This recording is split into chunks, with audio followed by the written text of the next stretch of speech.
It was spiritualism and, strangely, smoking, which ultimately led to the creation of an important organization whose radical and panoramic ideas would reshape modern thought. One day in the autumn of 1874, a much-traveled Russian aristocrat and a former colonel in the Union Army were each independently investigating spiritualist seances conducted by the brothers William and Horatio Eddy at a farmhouse in Vermont in the United States. These had attracted huge publicity and large crowds of the curious. Madame Helena Petrovna Blavatsky, who'd spent her adult life roaming the globe investigating occult secrets, was now researching the Eddy phenomenon. Colonel Henry Steele Olcott, a lawyer, agricultural expert and journalist, had been commissioned by the New York Daily Graphic to write articles about this rural sensation. One afternoon, Olcott went outside to smoke a cigar, where he met Madame Blavatsky and offered her a light for her hand-rolled cigarette. It proved to be a highly significant meeting, resulting in a lifelong friendship and a world movement. Blavatsky and Olcott immediately became inseparable, sharing a deep interest in occult ideas and the mysteries of life. Blavatsky was one of the most important and influential figures of the 19th century, and indeed one of the most colourful, and yet most people are entirely unaware of her. Generations ahead of her time, but with little or no formal education, she's described as the godmother of the New Age. Despite her astonishing life and remarkable revelations, she's still falsely accused of being a charlatan and a fraud, as she was throughout her life. She traveled to inaccessible places, unearthed ancient secrets, battled perpetual illness, and defied death on a number of occasions. Throughout her life, Madame Blavatsky faced a series of often severe and life-threatening illnesses, all of which she survived, sometimes miraculously. Born into an aristocratic family during a cholera plague in 1831 in what's now Ukraine, she wasn't expected to live. During her baptism, a few hours later, the priest's robes caught fire as he was renouncing the devil. Her childhood was characterized by constant illness, and she survived a series of accidents, including a near-fatal fall from a bolting horse, aged 14. From the earliest age, she was in contact with nature spirits and communed with realms invisible to everyone else. Strange phenomena accompanied her everywhere: rapping noises, strange sounds, moving furniture, and various mysterious spirit communications. In later years, these occult phenomena became even stronger, and Madame Blavatsky developed a reputation as a seeress. Shortly before her 18th birthday, she announced her engagement to Russian army officer General Nikifor Blavatsky. Within hours, she repented and fled by horse on her wedding night. She was captured, but escaped permanently a few weeks later. And so began a life of travel and meetings with a succession of remarkable sages and initiates across 5 continents. After fleeing General Blavatsky, she traveled by boat to Constantinople and then on to Egypt, Greece, and Eastern Europe, before finally arriving in England early in 1851. Here, for the first time, she encountered an individual who was to be more influential than any other. On 2 consecutive days at the Great Exhibition in London's Hyde Park, she witnessed a tall and imposing Rajput prince who was part of the Indian delegation. She identified him as Moria, a figure she'd previously seen in her dreams. Moria was a senior member of an elite occult hierarchy called the Trans-Himalayan Brotherhood, a group of highly evolved individuals known as the Masters of Wisdom. Her life from then on would be guided by Moria and others, including a master known as Kuthumi. Blavatsky accepted Moria's offer to train her in the esoteric arts in Tibet, a country then closed to outsiders. After traveling through Canada, the United States, Central and South America, she sailed from the West Indies and arrived in India at the end of 1852. Her first attempt to enter the then forbidden kingdom of Tibet via Nepal was foiled by the authorities. In 1857, she did finally succeed in slipping across the Tibetan border, but was taken back to the frontier by a group of 25 horsemen. She may well have been the first Westerner to penetrate the Forbidden Kingdom. During her travels in the East, Blavatsky often disguised herself as a man. The following year, 1858, she sailed back to England, but her ship was wrecked off the South African coast. She survived and returned to Europe, and then finally, after a decade, returned to Russia, where she lived with her father for several years. In 1867, she found herself fighting with Garibaldi's forces who were trying to liberate Italy. In the Battle of Mentana, where Garibaldi was defeated, she was shot in the leg and the shoulder and had her arm broken by a saber. She was left for dead in a ditch, but somehow recovered. In the summer of 1868, Blavatsky was ordered by Master Moria to again go to Tibet.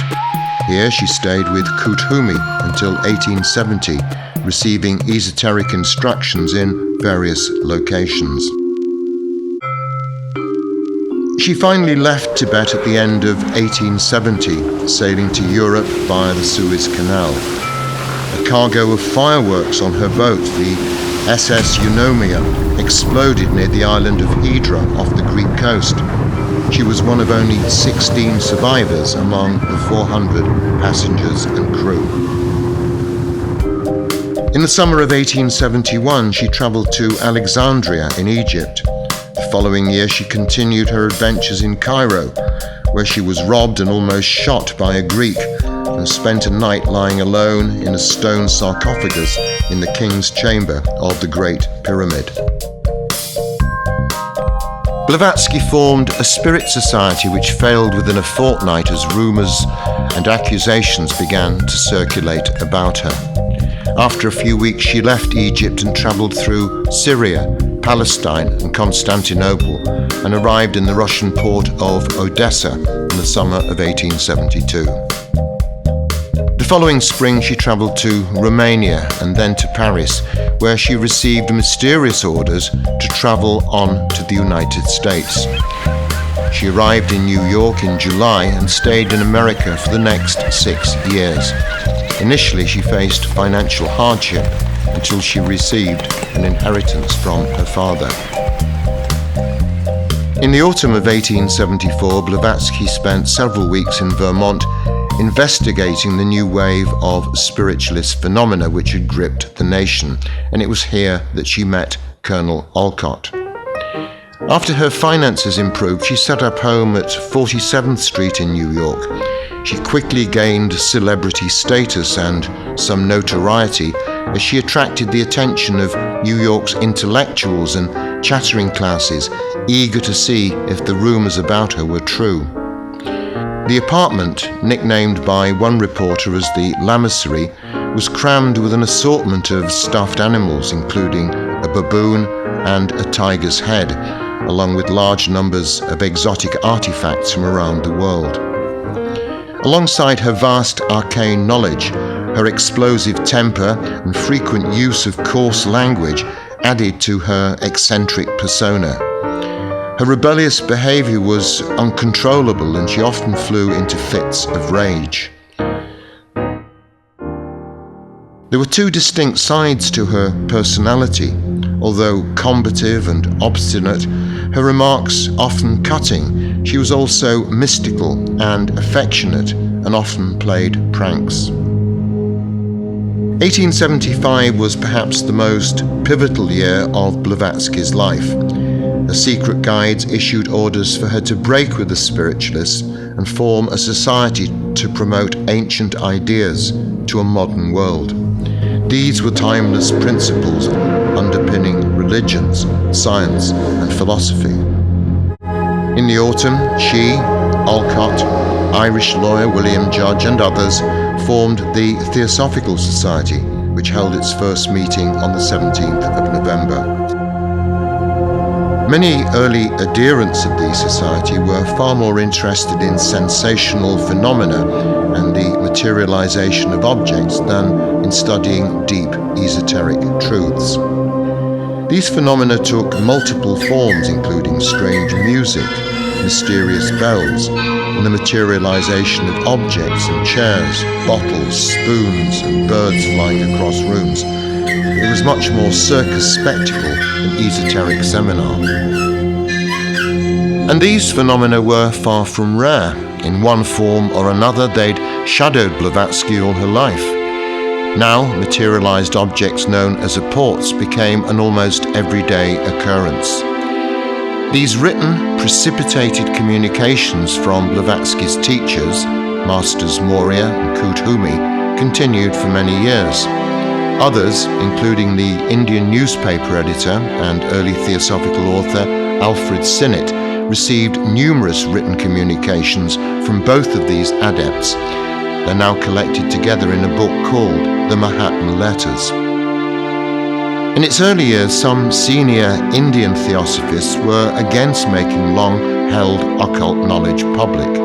They believed that Westerners weren't yet ready for such profound revelations, and those sublime secrets should remain in the East.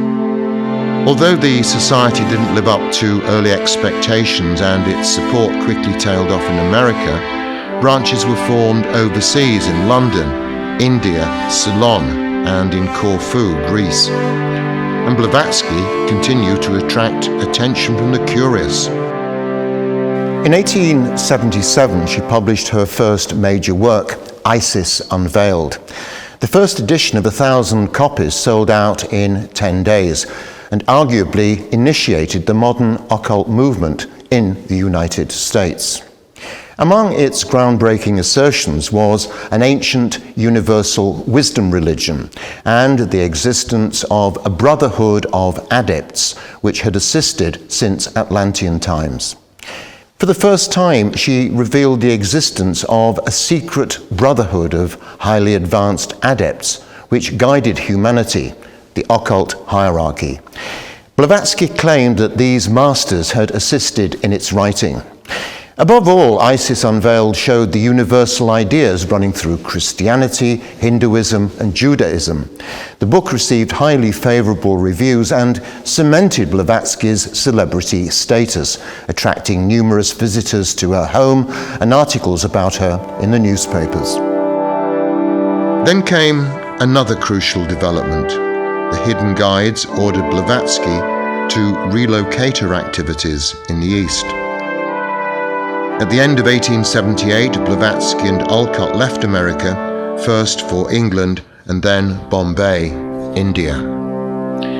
The pair spent 1879 traveling all across India, giving lectures to large and enthusiastic audiences, a stark contrast to the American experience. The society blossomed in a land from which so many of its core philosophies had originated. The occult magazine, The Theosophist, was also launched there. Blavatsky was often shadowed by the police, who suspected her of being a Russian spy. During this period, there are accounts of further meetings with the masters who'd so closely guided her and Alcott's work. Increasingly, they urged Blavatsky not to pander to the public appetite for parlor magic and psychic phenomena, but to concentrate on creating a universal brotherhood of mankind instead.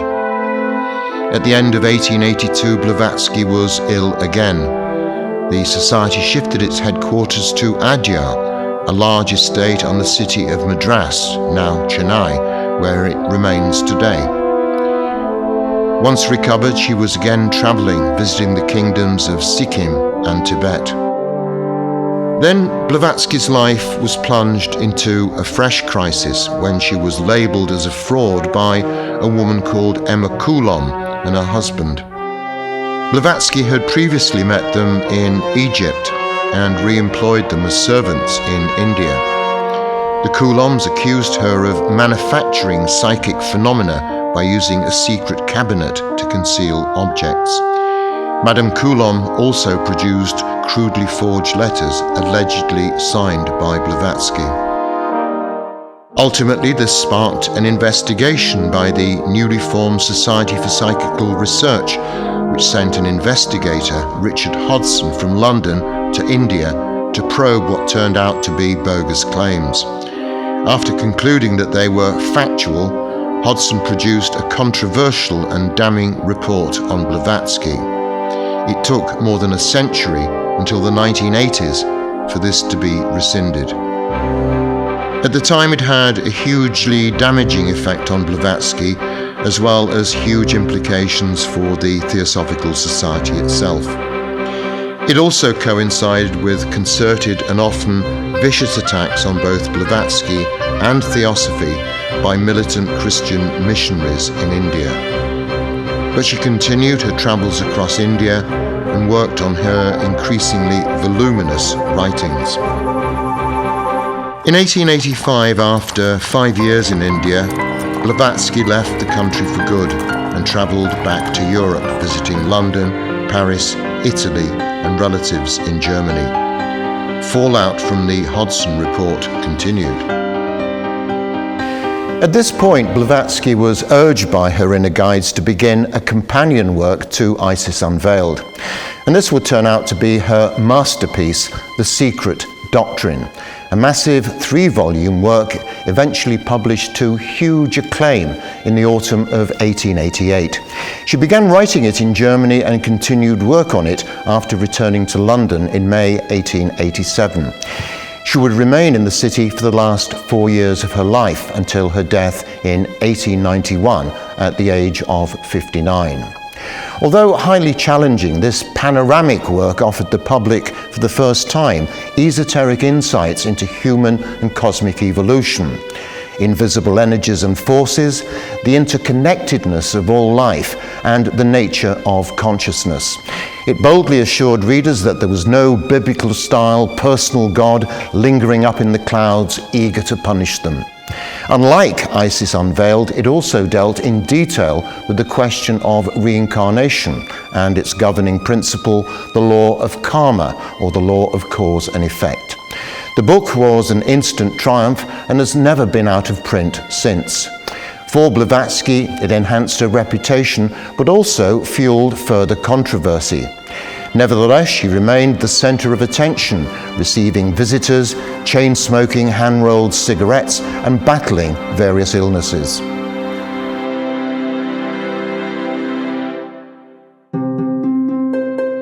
During these, the final years of her life, her writing was prodigious. She launched the occult magazine Lucifer, as well as producing other key works, including The Voice of the Silence. Publication of The Secret Doctrine led Blavatsky to a remarkable woman who would become the Society's next leader. This was Annie Besant, a social activist and renowned orator who'd reviewed the book for a popular periodical.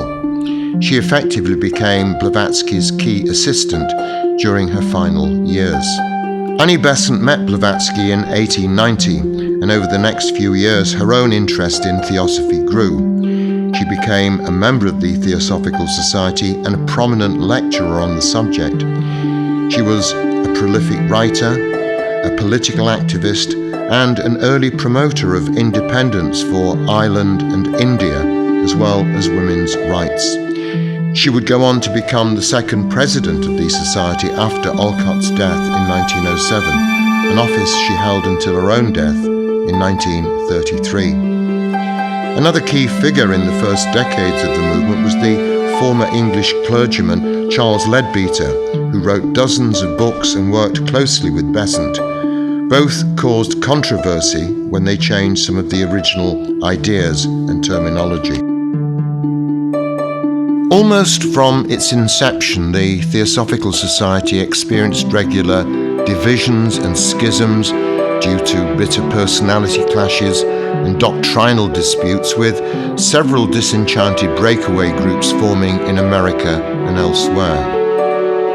One of the most intriguing episodes in the early years of the society involved the Indian philosopher Jiddu Krishnamurti. When still a teenager, he was identified by Besant and Leadbeater as someone of immense spiritual development. He was adopted by the pair and raised in the expectation he would become the new world teacher. This arrangement continued for almost 20 years, but ultimately the experiment failed as Krishnamurti developed his own spiritual ideas free from theosophical influence.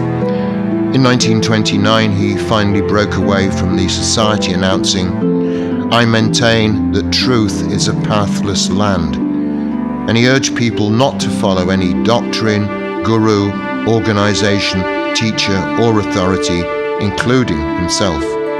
Until his death in 1986, he traveled the world, promoting freedom from religious, cultural, and spiritual conditioning. Today, interest in his work continues around the world. Another prominent associate was the Austrian occultist, writer, and clairvoyant Rudolf Steiner. Influenced by Christian Gnosticism and the German philosopher Goethe, he became head of the newly constituted section of the German Theosophical Society in 1902. He gave hundreds of lectures on his version of spiritual science across Europe. Angered by the adoption of Krishnamurti as New World teacher, in 1913 Steiner severed his ties with the society. Taking most of the German members with him, he formed the Anthroposophical Society, which grew quickly. Work began on a magnificent meeting hall called the Goethe Arnhem, which burned down on New Year's Eve 1922. In the wake of the First World War, Steiner became a controversial figure, proposing radical social reforms. In 1923, he formed the School of Spiritual Science and was also responsible for setting up Waldorf schools to pioneer new forms of education. These and the Anthroposophical Society remain active. English-born Alice Bailey joined the Theosophical Society in the United States in 1917 and quickly gained influence, becoming editor of its magazine.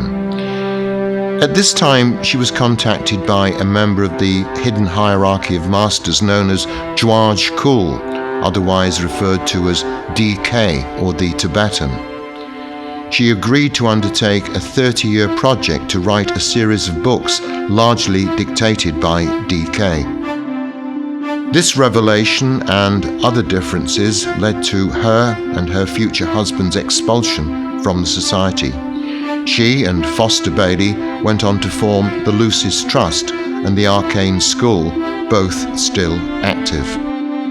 Between 1919 and her death in 1949, she produced 24 densely written books outlining a vast spectrum of esoteric knowledge it was felt was vital for spiritual aspirants in the 20th and 21st centuries.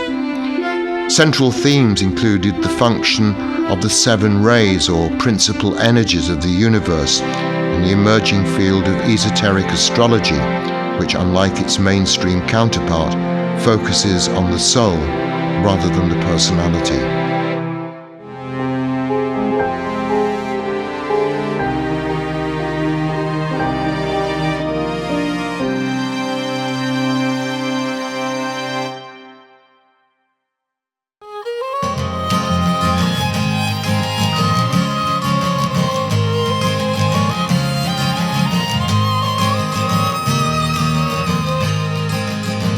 Disturbed by ghoulish collapses, watching his empire sink, stretching psychosis to its limits, searching for that missing link. I've been on 1,000 journeys, maybe more than that, I don't recall. I've spoken with kings and pontificates, the pure-hearted, the venal and